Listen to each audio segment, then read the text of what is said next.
प्रशांत परमार जी, stage पे Congress party के सब वरिष्ठ नेता, हमारे प्यारे कार्यकर्ता, भाइयों और बहनों, प्रेस के हमारे मित्रों, आप सबका यहां बहुत बहुत स्वागत, नमस्कार।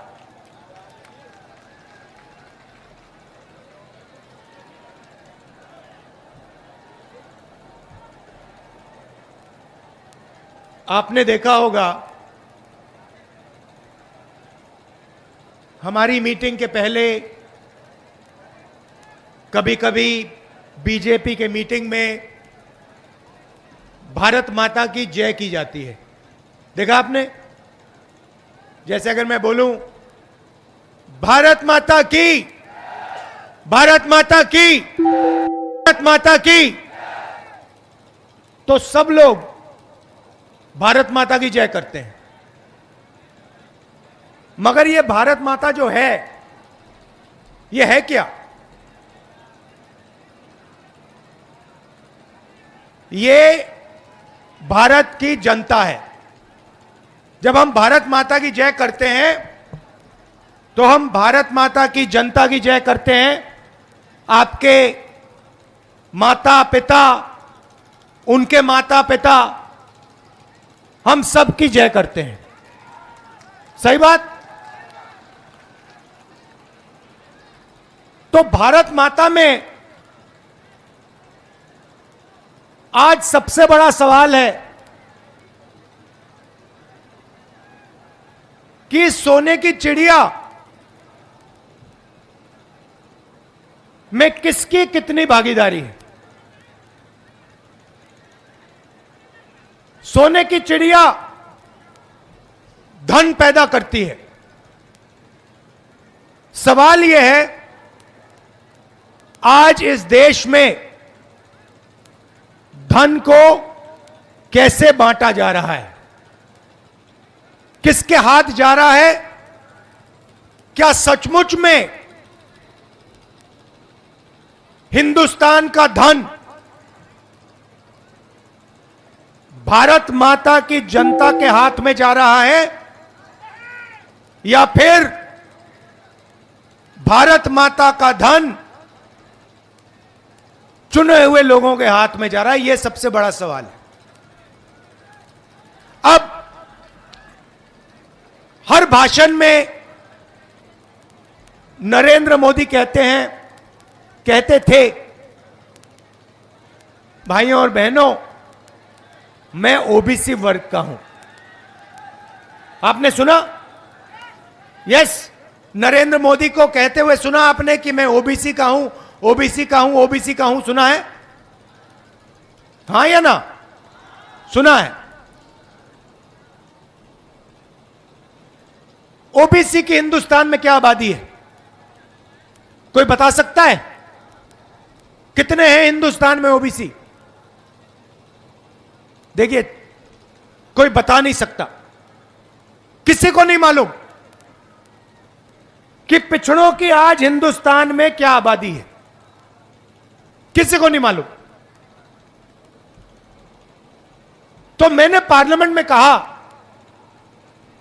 कि हम भारत माता की जय करते हैं,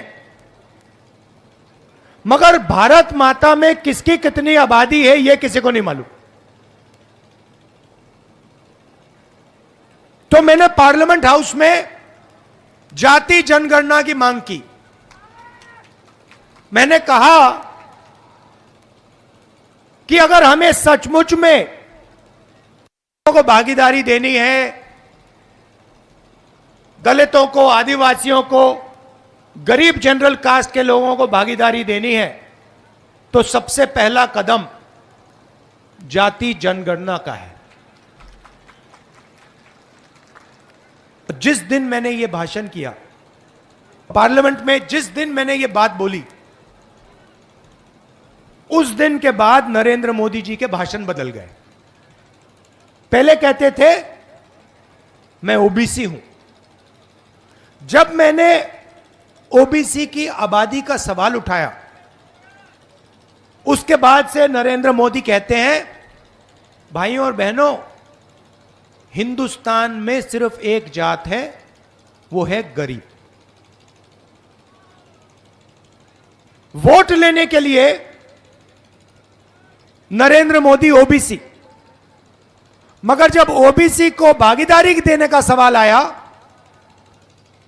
उनकी सच्ची शक्ति, उनकी आबादी का पता लगाने की बात आई, तो नरेंद्र मोदी कहते हैं देश में ओबीसी है ही नहीं, दलित है ही नहीं, आदिवासी है ही नहीं, जनरल है ही नहीं, सिर्फ एक जात है, वो है गरीब।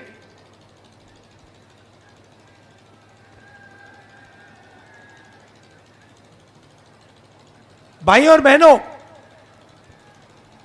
जाति जनगणना से क्या होगा मैं आपको बताता हूं। हिंदुस्तान को एमपी एमएलए नहीं चलाते हैं। अगर आप सोचते हो कि हिंदुस्तान को एमपी और एमएलए चलाते हैं, गलतफहमी में हो। किसी भी बच्चे से पूछ लो, 10 साल के बच्चे से पूछ लो क्या करना चाहते हो, सारे के सारे कहते हैं हम आईएएस में जाना चाहते हैं। फिर उससे पूछो क्यों जाना चाहते हो, कहते हैं आईएएस के अफसर देश को चलाते हैं। 90 अफसर हिंदुस्तान की सरकार को चलाते हैं। Secretary to government of India, cabinet secretary, ये 90 लोग नरेंद्र मोदी के साथ मिलकर देश को चलाते हैं। बजट का पैसा कहां जाएगा? स्वास्थ्य में जाएगा, शिक्षा में जाएगा, देश की रक्षा में जाएगा। सारे के सारे निर्णय ये 90 लोग लेते हैं। राजस्थान की सरकार को कितना मिलेगा, जीएसटी कितनी लगेगी, सारे के सारे निर्णय ये 90 लोग लेते हैं। मैंने पार्लियामेंट में सवाल पूछा कि अगर आप कहते हो कि पिछड़ों की भागीदारी है, तो मुझे यह बता दो कि 90 में से पिछड़े वर्ग के कितने आईएएस अफसर हैं। बीजेपी ने जवाब नहीं दिया, नरेंद्र मोदी ने जवाब नहीं दिया। मैं आपको बताता हूं, पिछड़ों की आबादी 50% और 90 में से 3 अफसर पिछड़े वर्ग के, 1 अफसर आदिवासी, 3 अफसर दलित। और अगर हिंदुस्तान की सरकार 100 रुपए खर्च करती है, तो पिछड़े वर्ग के अफसर 5 रुपया का निर्णय लेते हैं। मतलब आज पिछड़ों की आबादी तकरीबन 50% और पिछड़ों की हिस्सेदारी 5% से कम। और फिर नरेंद्र मोदी आपसे कहते हैं कि भैया पिछड़ों की सरकार चल रही है। कौन सी पिछड़ों की सरकार? अगर पिछड़ों की सरकार होती तो कम से कम 45 अफसर, 90 में से 45 मतलब 50% ओबीसी वर्ग के होते। यह हिंदुस्तान के सामने सबसे बड़ा सवाल है। थोड़ी सी मैं इनकी योजनाओं के बारे में कह देता हूं। फसल बीमा योजना देखिए, 35,000 करोड़ रुपया फसल बीमा योजना में जाता है। कहां से आता है? जीएसटी से आता है।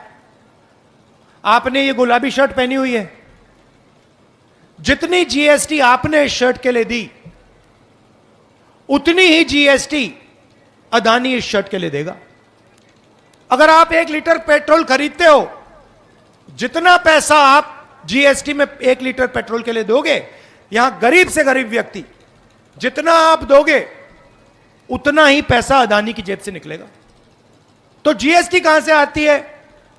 जीएसटी गरीब जनरल कास्ट के लोगों से आती है, ओबीसी वर्ग के लोगों से आती है, दलितों की जेब से आती है, आदिवासियों की जेब से आती है। तो आपके जेब में से पैसा निकाला 35,000 करोड़ रुपया, 20,000 करोड़ रुपया दिल्ली की सरकार ने रखा, 10,000 करोड़ रुपया स्टेट की सरकार डालती है और 5,000 करोड़ रुपए हमारा किसान डालता है, हो गए 35,000 रुपए। नरेंद्र मोदी ने 35,000 करोड़ रुपया जीएसटी का पैसा, आपका पैसा, आपकी जेब का पैसा 16 कंपनियों को पकड़ा दिया। 16 कंपनी में मैंने चेक किया, आपको एक ओबीसी वर्ग का व्यक्ति नहीं मिलेगा, एक दलित नहीं मिलेगा, एक आदिवासी नहीं मिलेगा, एक गरीब जनरल कास्ट का व्यक्ति नहीं मिलेगा। जब किसान का खेत बर्बाद होता है, फसल बीमा योजना में किसान फोन लगाता है, किसको लगाता है? उन्हीं 16 कंपनियों को ईमेल डालता है। पैसा किसका? किसान का, इस भीड़ का, पिछड़ों का। कंपनी वाले उससे कहते हैं भैया आपके खेत में तो नुकसान नहीं हुआ, आपको हम बीमा का पैसा नहीं देंगे। तो हुआ क्या? आपके जेब से पैसा निकला, गरीबों के जेब से पैसा निकला, नरेंद्र मोदी ने उसको 16 कंपनी वालों को दे दिया। और जब आपको उस पैसे की जरूरत पड़ी, कंपनी वाले कहते हैं भैया आपको तो नहीं देंगे। दूसरी योजना अग्निवीर योजना। पहले क्या होता था? पहले सुबह युवा उठते थे, हर वर्ग के युवा उठते थे, दलित, आदिवासी, ओबीसी, पिछड़े लोग, गरीब जनरल कास्ट के लोग सुबह दौड़ते थे, वर्जिश करते थे, सेना में भर्ती होते थे। हिंदुस्तान की सरकार भारत माता को गारंटी करती थी, कहती थी अगर आपने टेस्ट पास कर लिया तो हम आपकी देखभाल करेंगे, अगर आप शहीद हुए आपके परिवार की रक्षा होगी, गांव में आपकी इज्जत बनेगी, और क्योंकि आपने हिंदुस्तान की रक्षा की, जिंदगी भर हम आपकी रक्षा करेंगे। यह पहले कहा जाता था। अब नरेंद्र मोदी जी ने क्या किया? अग्निवीर योजना। सबसे पहले युवाओं से कहते हैं देखो तुम्हें हम 4 साल के लिए लेंगे, अगर तुम शहीद हो गए तो हमारी गलती नहीं, तुम जानो, तुम्हारा काम जाने। जितना पैसा पहले सेना की रक्षा करने में जाता था, जवान की रक्षा करने में जाता था, अफसरों की रक्षा करने में जाता था, उतना ही पैसा नरेंद्र मोदी जी ने अदानी को दे दिया। तो अग्निवीर क्यों हुआ? क्योंकि नरेंद्र मोदी जी ने आपका जीएसटी का पैसा आपके जेब से निकालकर सीधा अदानी जी के जेब में डाल दिया। और लाखों युवा जो 4 बजे सुबह उठते हैं, देश की रक्षा करना चाहते हैं, उनका सपना खत्म कर दिया, उनका दिल तोड़ दिया। देखिए भाइयों और बहनों, जेब कतरे सबसे पहले क्या करते हैं? सबसे पहले 3 लोग आते हैं, अकेला नहीं आता। सबसे पहले क्या होता है? एक बंदा सामने आता है, आपके ध्यान को इधर उधर करता है ना, उल्टी सीधी बात बोल देगा। पीछे से एक और बंदा आता है, वो जेब काट देता है, सही। और तीसरा बंदा देखता है कि अगर जिसका जेब कटा, अगर इसने कोई आवाज की तो उस पर आक्रमण कर दें, उसको डरा दें, ऐसे जेब काटी जाती है। ध्यान इधर उधर करने वाला नरेंद्र मोदी, जेब काटने वाला अदानी।